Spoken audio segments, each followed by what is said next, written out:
Alright, so again, this is my spinal cord view, and all that's black. Trust me, that's not good. That's not good, right? Right? Mm-hmm.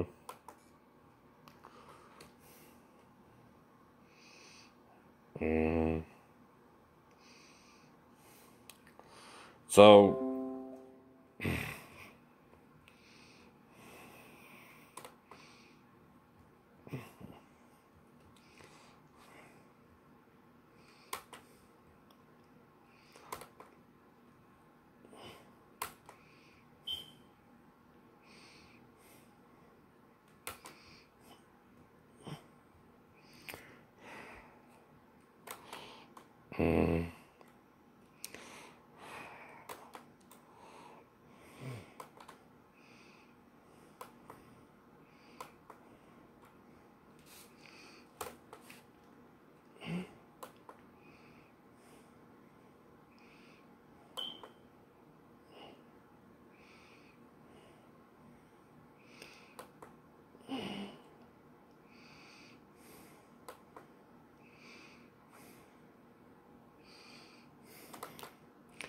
Now, this here would be probably the right side, right?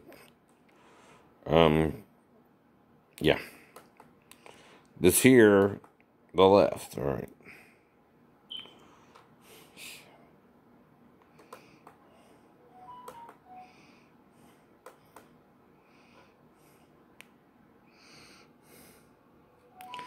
This is image 9. All right.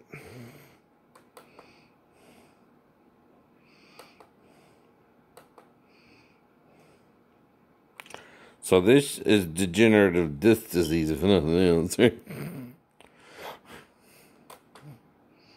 So you're supposed to be like this. Right.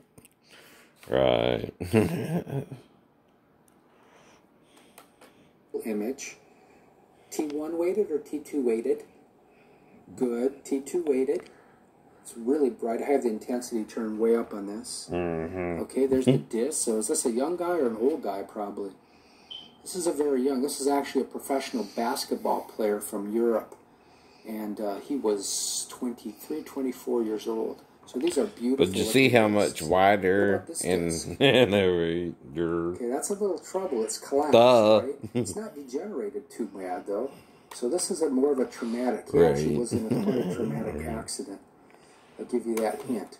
But from this, see how thin it is, right? It will be that thin. No. No, I don't see any ball sticking out the back. Is there a spondylolisthesis? So this is also left go to to right, right? Page. That's where the top bone slips forward because of a break. And see, if that is spinal fluid, that's all I got. You know, whatever. Now, this is a good example. You couldn't send me this image and say, Doc, am I okay? I don't know. I have to look at all the images. So if we scroll over to the parasagittal view, look at what we have here. We have a grade 1 spondylolisthesis. Look at how here's the L5 vertebrae. Look at how it slid this way. It slid forward, because here's the back of the S1 segment here. And here's the back of the L5 segment. Those should be even, like how all these line up here. See, these line up very nicely. So this is a grade 1 spondylolisthesis. And we're starting to see a little bump here. So that could be, is that a disc herniation? Well, it could be. We're not completely sure. Let's go one more cut over. See it up in here? Oh my goodness. Look at that this. Ain't good either. Here's the L5, here's the S1. Can you see it?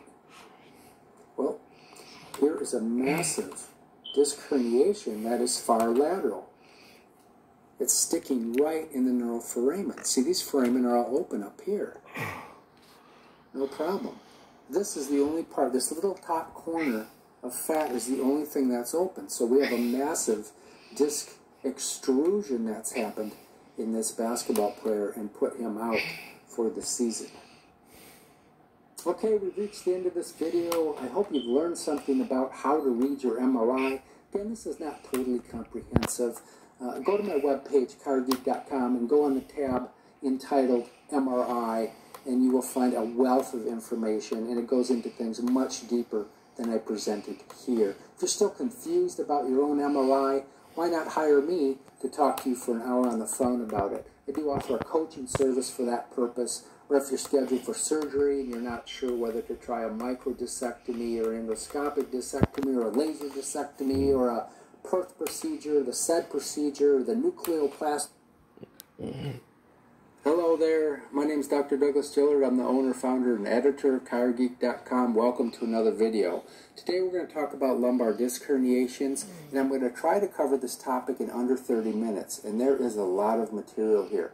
So I want you to go and review my normal lumbar spine and disc anatomy video and how to read your MRI video before tackling this page, because I'm going to assume that you know a little bit about those subjects. All right, we have a lot of material to cover, so let's get moving. This is solely for educational purposes. The best way to get through this material is via PowerPoint, and I have created a PowerPoint just for this video. So now I'm going to put my head down, and I'm going to focus on the PowerPoint, and here we go. Now I will talk a little bit about some anatomy. So this is a P to A view, or a coronal view, of the skeleton, and we're going to zero in on this area right here, which is called the lumbar spine. Now, there are 5 lumbar vertebrae that are stacked nice and straightly on top of a base. That's why I walked out and said, "Jesus help me." Doesn't even want me. Which is called a sagittal view. We can see that One we don't doctor, have a one straight doctor. line anymore. We have a curve, and this At is Charleston. called a lordotic curve, or a lordotic lumbar curve, or a lordosis. And we'll notice that there's the vertebrae, of course. Between every 2 vertebrae, we have a little padded structure called the intervertebral disc, which is the focus of our discussion today. If we blow that up, we'll see 3 vertebrae here, and every vertebra, disc, vertebra complex is called a motion segment, and that's the functional unit of the spine. All movement occurs there, bending, twisting. Everything occurs at the motion segment. When 2 bones come together, you also form a very important whole called the neural foramen, or intervertebral foramen, or IVF. There's one on the left and one on the right. Now everything is named in accord with the bone above on a motion segment. So this is the L2/3 motion segment. This is the L2 disc. This is the L2 neural foramen, or the left L2 neural foramen, and this is the L2 exiting nerve root here. Now if we look at you from behind, this is a PA view. We won't go over the facet joints, but real quickly, I guess, there's the facet joints. Again, my anatomy, normal anatomy page will take care of all that. But if we take a saw and saw you in half, and we go right through the disc, right through the facets, and then we look down on the trunk of the tree, we have a disc level axial view, which is very important because it shows us the disc. We always look for this in MRI. And now we can see the 2 parts of the disc. We have a nucleus pulposus here, which is about 80% water in a normal disc. Why? Because the cells of the nucleus put out a product called a proteoglycan. These proteoglycans, they form bigger molecules called aggregans, and those are like little water sponges. They're very hydrophilic. They grab water and hang on to that water for dear life, and that's why the nucleus has such a high water content. So this sloshy mess has to be held in place by strong rings of collagen, and these black rings represent the lamellae of the disc, and collectively the lamellae make up the annulus fibrosus. The job of the annulus fibrosus, which you can see in dark green here, is to corral tightly the nucleus pulposus and hold it in place. When it does so, we have a beautiful example of a closed hydraulic system. What's a closed hydraulic system? What are you talking about? Well, when we're up and walking around, we have obviously a weight pushing down on us. We have the weight of gravity, we have the weight of our body, we have the weight of our head, and that has to be transmitted through the spine. That's called axial load, that weight that presses upon us. And when water is compressed and it can't escape, it becomes incompressible and forms a beautiful closed hydraulic system. It's almost like a ball bearing at this point. As long as the annulus is intact. Let me repeat that. As long so as this is the where annulus you fibrosis start seeing the is not lumbar ripped or torn, we and have a the nice spinal hydraulic cord system. and Therefore, the all spinal the fluid. motion Anyway, in the pivot and point, everything happens in the right. center of the vertebrae and in the center. So there's a of the lot of nucleus problems pulposus. with this That's the way we're disc. designed to work. This here is 20% of supposed the to be axial rounded, lobe not is carried by the flatted. facet Right. joints, which are Right. like little door stops. They stop extension, they stop rotation. Now that would be a 80% what? is Spinal cord transmitted through the injury. center of the disc. And how many people can normally walk on that? Zero. Now let's talk about the nerves a little bit. You can see immediately Now, that the there might posterior be of the disc is a little infested spinal with fluid these nociceptors. maybe What are running through the nociceptors? right They're side like a little bit. pain triggers or pain on-off switches. But like look, a light man, switch. these are all If you nerves, flip right? on the light switch of a nociceptor, it will send an electrical signal down this nerve, right, this little skinny nerve called the sinovertebral nerve, that'll get up into the brain, and the brain will interpret that signal as pain. So Now, it'll the know the pain spirit is coming from the low is back. in my So full that's what body, these do. though, These right? are all the way around the disc. I just drew them in here for the purpose of this cartoon. Even So if these the electrical nociceptors impulses get from my inflamed or brain compressed or irritated, know you're gonna that feel now low the back pain for the most part. sacrum You is might get a damaged. referred pain down I've been the leg. walking on it for how Focus long? the 26 Jennifer years? Ferd. 27 years? Alright. We'll leave it at that. Go to my So, website, chirogeek.com. the more I learn about it, the more I say, what? It's a miracle, right? right? Sciatica, or that Given to me by pain God that and Jesus, burns like down the leg. paralytic man, or the man who couldn't even get into the Caused pool, when one of these two nerves, who was by the both of pool, these but two nerves paralyzed are from the irritated. waist down, This is right? the exiting nerve root. Now, the car wreck, This normally, is the if your exiting windshield lumbar lands nerve on root. you and It always takes, we just learned that it takes on the name of the bone above. The disc takes on the name of the bone above. So this is the L3 disc. This is the L3 exiting nerve root here. This is the L4 traversing nerve root. And you can see that it's still contained within the thecal sac. It hasn't poked out of the sac yet or budded off the sac yet. It will if we went 2 or 3 slices below this level. We would see this poke right out, and it would then exit the neurospinal fluid. You can also see the nerve roots lining up like airplanes on the tarmac, waiting their turn not to take off, but to bud off the thecal sac. This would be the L4 traversing root right here. The L3 exiting root is here, that black structure, and here. Now, this is kind of a grainy looking image, but I put this up here because usually that's because of a nutritional problem. Basically, they starve to death because the feeding system of the disc is pretty darn lame. We'll look at that here in a second. But on the MRI, you can see disc degeneration very easily. This is a Hello there, my name is Dr. Douglas Dillard. I'm the owner, founder, and editor of chirogeek.com. Welcome to another video. Today we're going to talk about lumbar disc herniations, and I'm going to try to cover this topic in under 30 minutes. And there is a lot of 5-year-old patient. This is a sagittal, a mid-sagittal view, and you can see the beautiful white color of a normal disc. Now, this got to be on T2 imaging, right? You can't look at this on T1 imaging. All of these discs will look black. Will look black, so you have to make sure you're looking at a T2 weighted image. But look at these discs. They're black. That's called desiccation. They're dried out. And when discs dry out, they become vulnerable to injury and they can tear. And that's exactly what happened here. These discs ripped all the way through, and this patient now has 2 small disc herniations.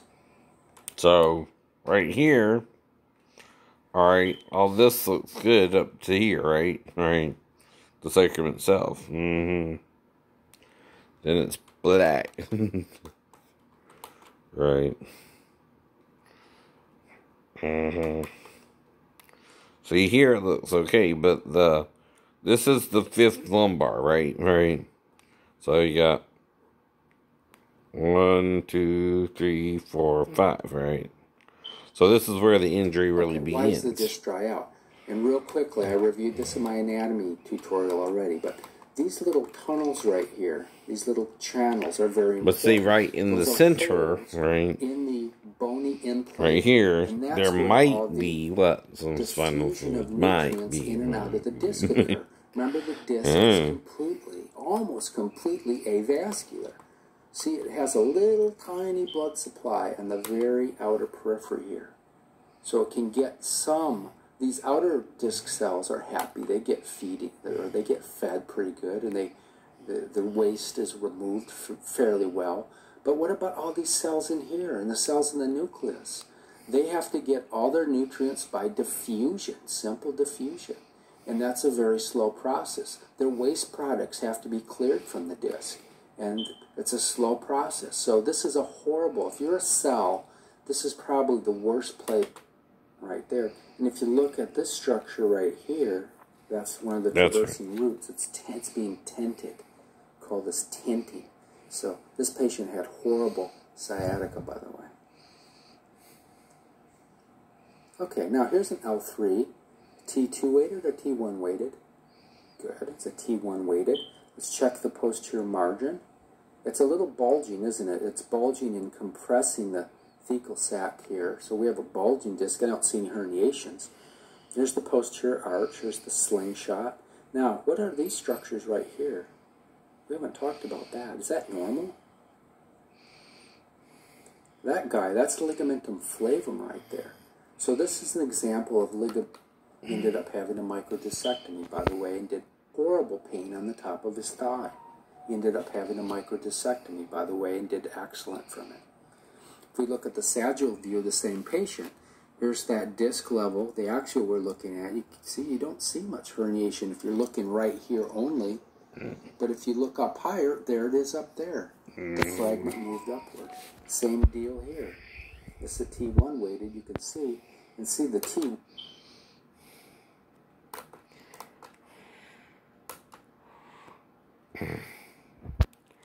So let's see. See, this is where it starts pinching off. See what's going on here is this is from left. Okay, because what it is it's a left to right view, right? It's as if I'm here and it's going this way to read my MRI. Right.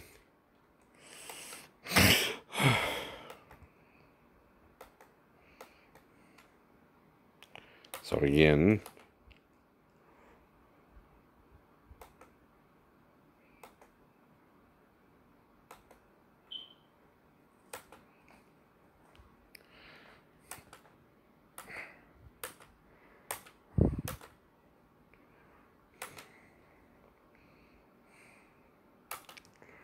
One weighting is nice because you can really see the effect on the thecal sac, right? It's really indented the thecal sac, and it's swollen, and this guy was pretty miserable until he had the discectomy.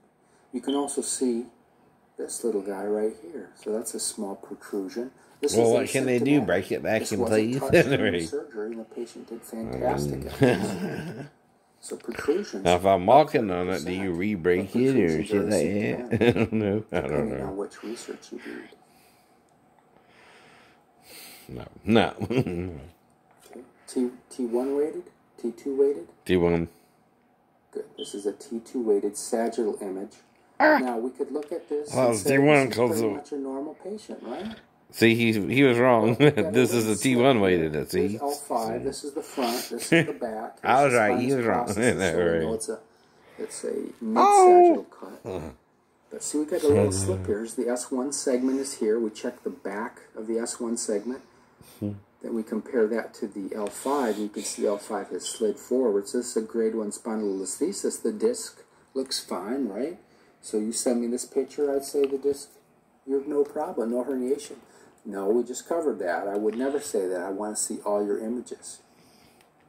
Now, if we go check out the right neuroforamen, right? Here's the neuroforamen. We covered that. This white hole here, and there's the nerve where it comes out. What are these two little black dots? These little guys. Those are some vessels within the neuroforamen. That's why you never do epidural steroid injections blindly. You always do them under fluoroscopy, right? And under digression. You might stick the needle in. But I can feel the needle when he sticks it in. Can you? So, in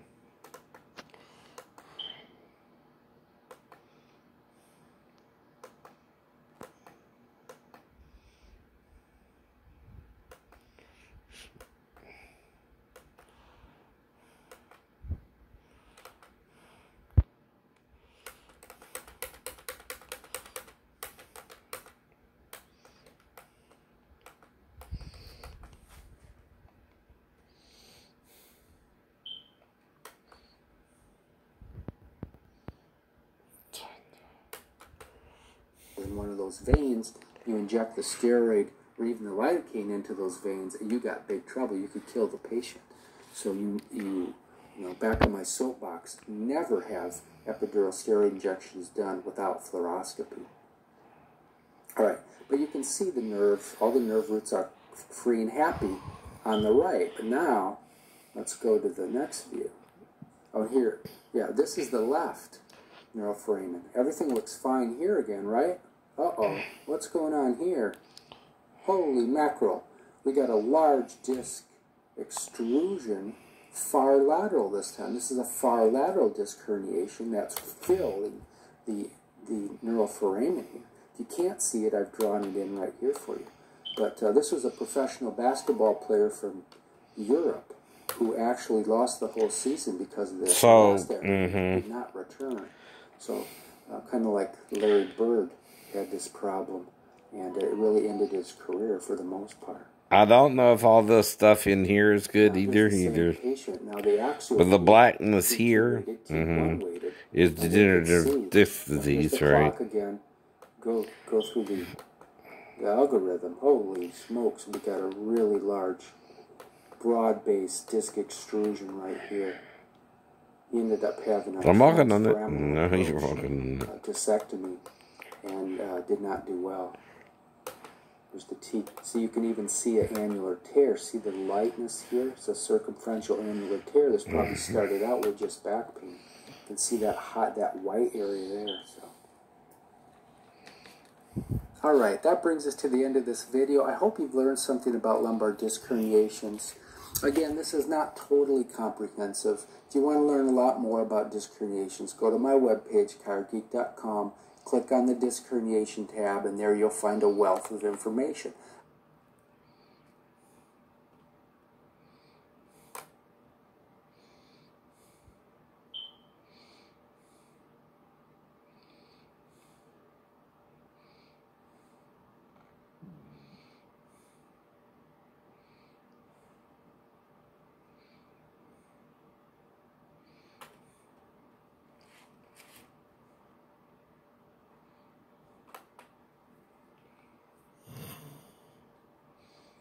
Would you believe a few simple changes in your diet can drastically reduce your joint pain and arthritis? If you're suffering from joint pain right now. Hi guys, welcome back to the channel. This is a quick plea out there to see if there's any doctors that view the channel and could give me some advice. The other day I was bending down, back straight, knees bent, get something very light out on the bottom of the cupboard, stood up, had the most almighty shooting pain down my back, up my neck. But you see how there's curves, how down. This happened once before last year. I went to the doctors and they just fobbed me off with some narcotic and painkillers. See, mine's what? Here, flat.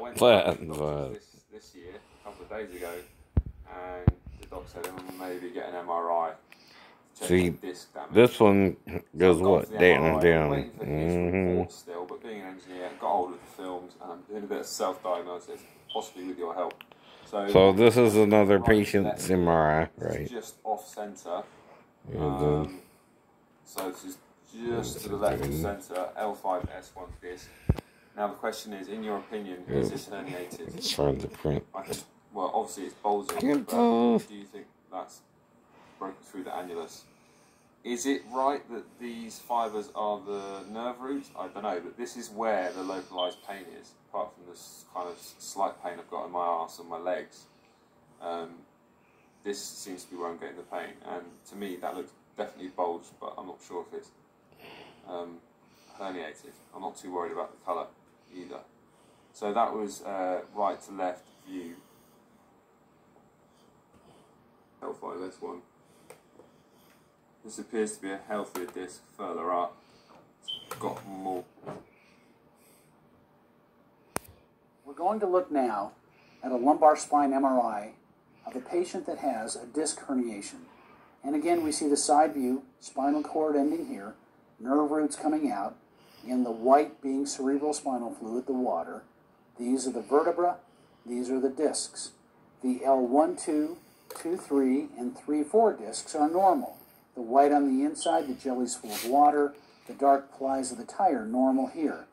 At the 4-5 level, there is a degenerative disc. You don't see the normal white of a normal disc, and you see a small tear in the back of the disc right there.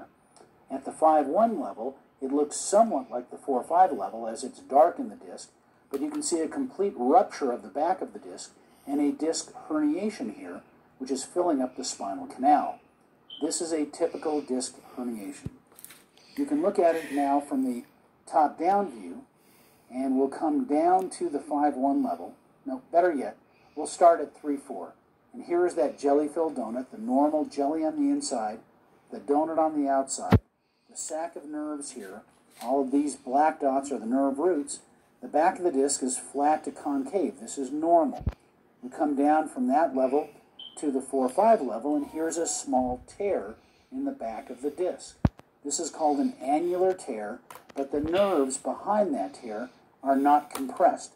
Therefore, this patient shouldn't have any nerve pain from this tear.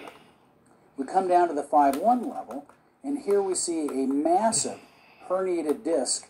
You can see on the right side, the nerve and some of the nerves on the right side are see right in here. This on is the herniated. side, Right. you'll see that this herniation It's compressed on the spinal cord itself, right there. This patient has significant left leg pain. This is the view of the disc herniation where the real at that level. pain probably is too, right? I feel it right and left. Requests from students as well as viewers asking right to in make here. a video on how to read a MRI. During our training, starting in medical school as well as even in residency and now in fellowship, but see right read a lot here, of different MRIs. there's a thin, I'm not a radiology resident, thin in this video today, I'm going to be talking about how to read an MRI on a basic level so that you guys can understand it. What's up, everyone? This is Dr. Webb here. Thank you guys for watching this video. Make sure you subscribe. New videos coming every week. You don't want to miss them. For those who are new to the channel, welcome. My name is Dr. Antonio Webb, an orthopedic spine surgery fellow. And in basic terms, I'm going to be talking about how to bones or different bony anatomy. We use a X-ray or a CT scan.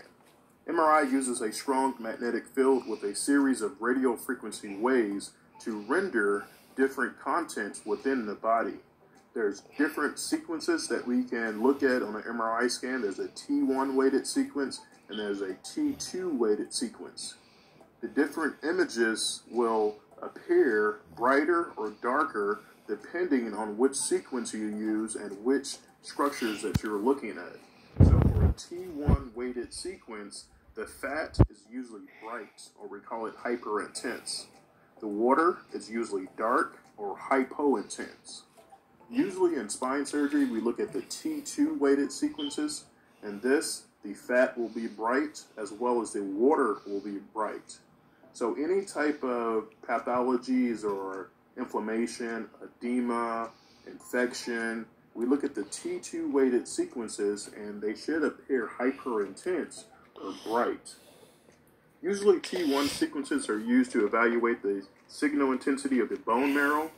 It's hyper-intense because there's a lot of fat within the bone marrow. So the fat on T1 is bright. So on a T1 weighted image, if you see dark bone marrow, that's some type of pathologic process that is going on within the bone marrow. So if we look at the different images here, this is a sagittal view, or from the side here, and this is the axial view, looking at it from top down. This is the front, this is the back here, this is where the belly is. The belly's up here because the patients land on their back. And usually we look at the lumbar vertebrae. We start from the bottom. This is the L5 vertebrae. See, L4, it's slanted, 3, right? L2, and L1. You have 5 lumbar vertebrae. There are some patients who have different Mine is anomalies, what? which Straight. 6. Right. Majority of people have 5 lumbar vertebrae. And this kind of line here corresponds to this axial cut. So these are cut images of different, basically, slices of the spine. I didn't do that. I know you didn't do that. Disc here. I was trying to pose the image. I didn't touch anything. That's a normal appearing disc, because within the disc here, this corresponds to this right here, there's a lot of fluid and a lot of water within the disc. It's basically the cushion between the bones. On the outer portion of the disc is called the annulus fibrosus. This is the more hardened or thickened area that prevents and keeps the cushion or the jelly, the nucleus pulposus, within this area. And if this soft or jelly cushion area here comes out, it can press on this structure, which is the spinal cord and the nerve roots. So the spinal cord usually ends around L1 or L2, and then down here is what we call the cauda equina. Also, another name for it is like a horse's tail, kind of the feathers or the strings that come in off of the horse's tail. And that's similar to the spinal cord, where the cauda equina is here. This is the back here, this is the front, this is the spinous process, this is the lamina on both sides, and these are the facet joints. You have a superior articular facet and also a inferior articular facet, and these are basically just 2 bones that support the structures in the back. So this is a normal appearing disc at L1, L2. This is the L1 vertebrae, L2 vertebrae, and we refer to the disc level as between those 2 bones. So this is the cushion here. If we go down to the next level, you can see there's a lot less normal appearing disc at this level. See, I even got something in this area that's herniated or pushed in, right? It's a little close, right? Go to their corresponding portions of the body where they innervate. And we keep going down. This is the L3, L4, and L5. So this is the L3, L4 vertebrae.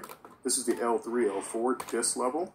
And if you go back to this level here, and then a little bit higher, you can see that the white area. The only we who wouldn't want to know are the demons. Fairly normal here.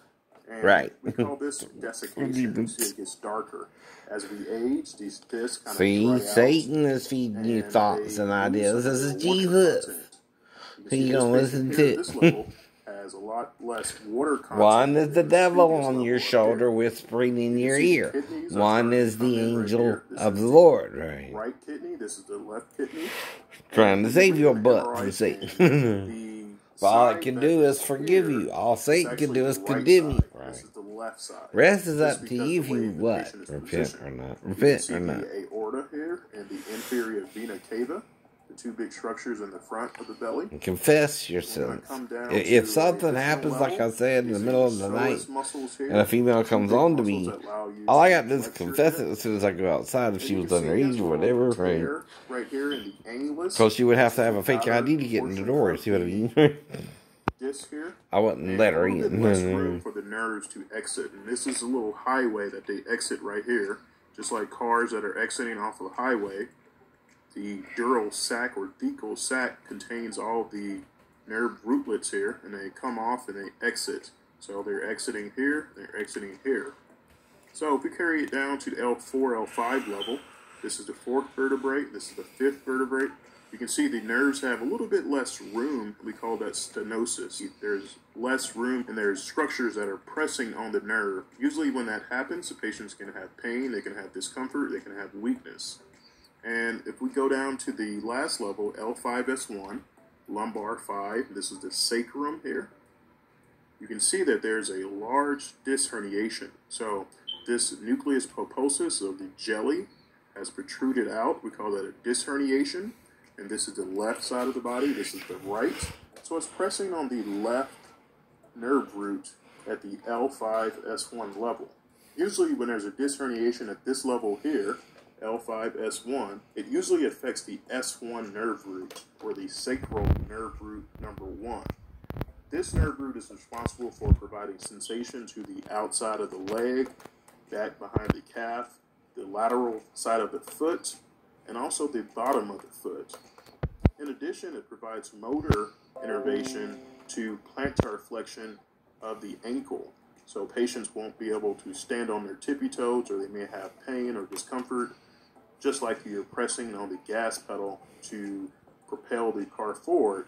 Well, a patient may have weakness in plantar flexion of their foot if there's a disc herniation at this level here.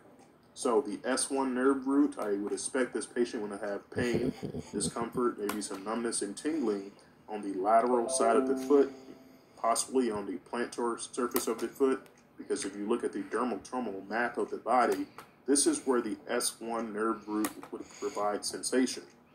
If we check their reflexes, their Achilles reflexes may be abnormal or hyporeflexic, which means they have a decreased reflex in their Achilles. But if we go back up to the L4, L5 level, if there was a disc herniation, say on this side here, this is remember the right side of the body, it usually would affect the lower nerve root, so the L5 nerve roots on the right side. So the patient would have numbness and tingling in the L5 distribution, which is the dorsum of the foot. The L5 nerve root also innervates the extensor hallucis longus, which is the big toe, elevating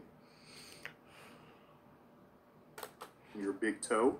So the patient may have weakness in that particular muscle, as well as the gluteus medius. So they may have trouble abducting or lifting up their hip from the mid portion of their body. So this is just a basic tutorial in how to read a lumbar MRI.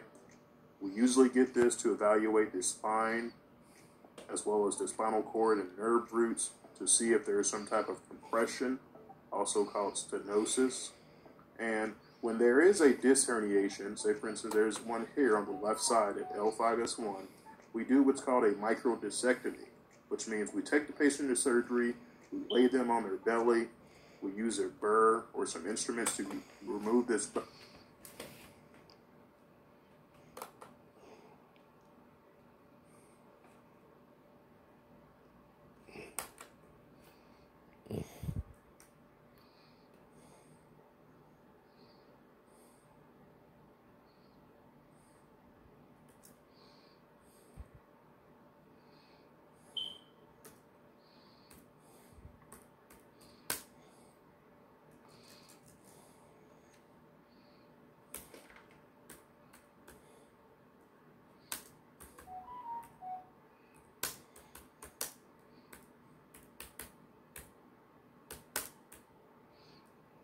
Mm-hmm.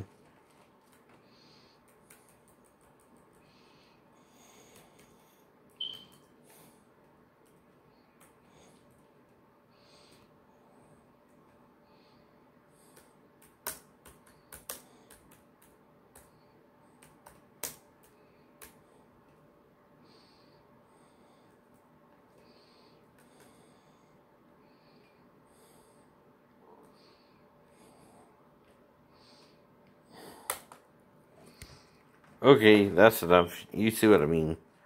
See, they're lying that, again, what? You should be paralyzed. I should be paralyzed, right?